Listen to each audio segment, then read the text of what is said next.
A little while ago, I was at my local bookshop and I saw that they had piles and piles of Samantha Harvey's Booker Prize winner book, Orbital. Then I talked to the bookseller about it, and he said, yeah, that the sales have been going crazy ever since it won the Booker Prize, which is interesting because it made me think of how winning a prize like that, a substantial prize like that, that is being hyped by a lot of people on YouTube, on BookTube, and all that, can really make a difference. And it's a beautiful book. I think it deserved it.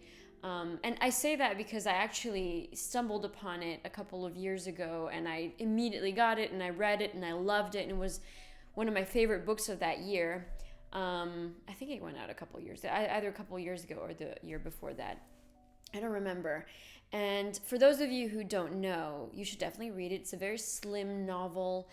It's about the lives of like 6 astronauts that are basically in a space station, I believe, contemplating life on Earth. I mean, they're going about their days, they're doing their things, and they look at the Earth and they see like these typhoons forming, and they see all of these like countries, and they kind of, it's a meditation on kind of like borders and just the interconnectedness of everything. Like, it's a vantage point, I think, that invites readers to realize or to contemplate just simply how fragile and tiny we are. So today I wanted to sort of, in the practice of revivifying some books through the Booker Prize.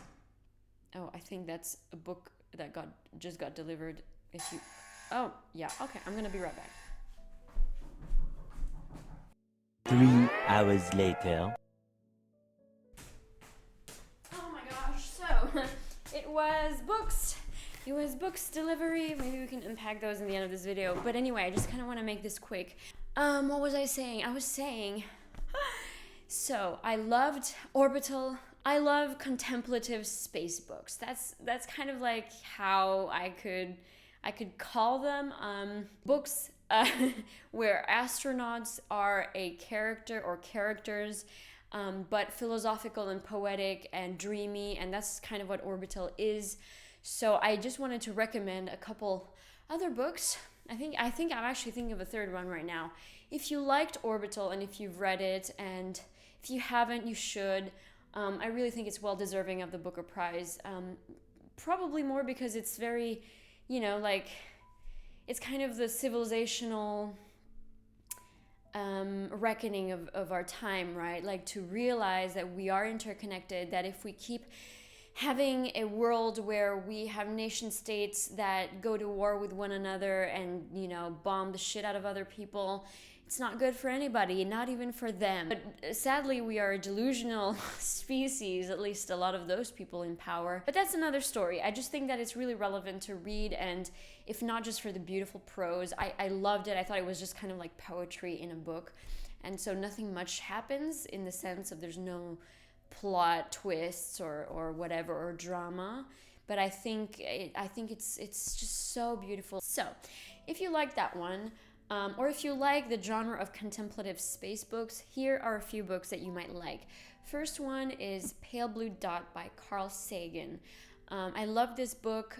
It has kind of a similar vibe, as in, well, you know what? This is us. We may think we're grand and this and that, but in the end, we're just living on a pale blue tiny dot floating in space, and that's incredible. The other book I want to talk about is one of my all-time favorites. I remember that this book was something that I really cherished, and definitely kind of in the same vibes as Orbital, but with a bit more maybe of a plot. Although it still remains in this sort of plotless, poetic inquiry into space and astronauts kind of thing. That book is Good Morning Midnight by Lily Brooks Dalton. Now, there is, I believe, a movie made inspired by this book, and it's starring George Clooney, I think. It's about Augustine, so there's 2 plot lines. So first you have Augustine, who is this scientist that is conducting research in the Arctic. And in the beginning of the book, everybody is kind of called out. There's this like global emergency, and so everybody leaves the station. But Augustine is like, I don't have a home, I don't have anywhere to go. I dedicated my life to science. I'm just gonna stay here, and I don't know what's gonna happen, but I'm gonna stay here.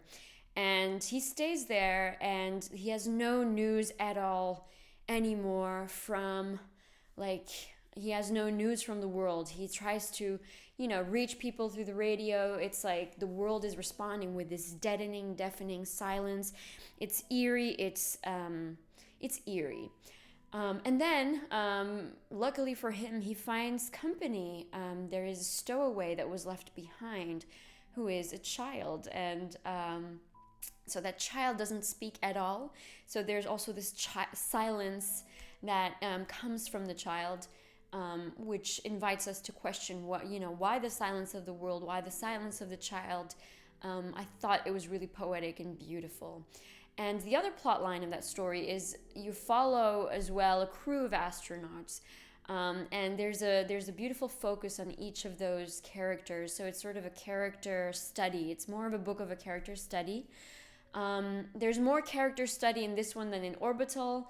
And in this one, the astronauts basically they're on this special mission, I think, to find another maybe inhabitable planet.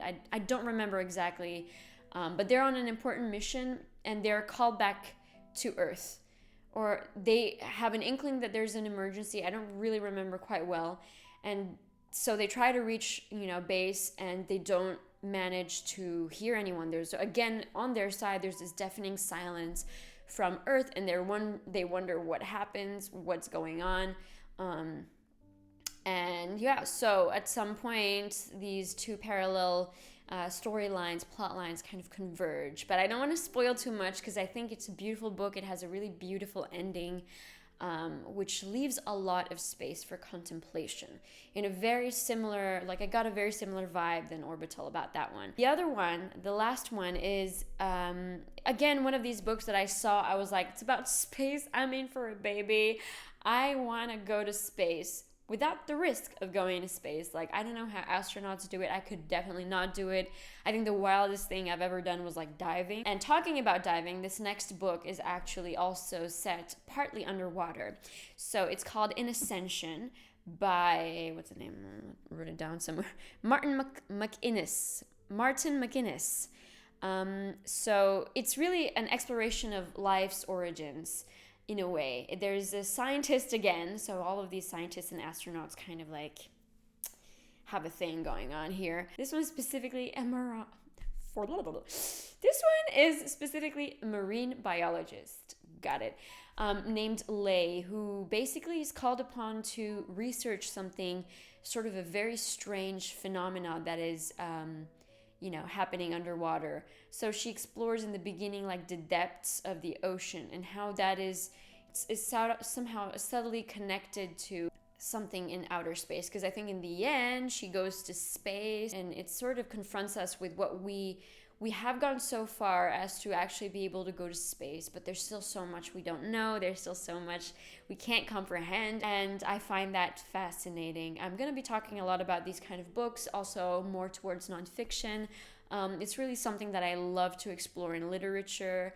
And so those were my book suggestions. If you liked Orbital, or if you like contemplative space books, definitely give them a try. Let me know what you think. And if you have others, I am definitely here for it, super here for it. I hope you like this video. I'll see you in the next one.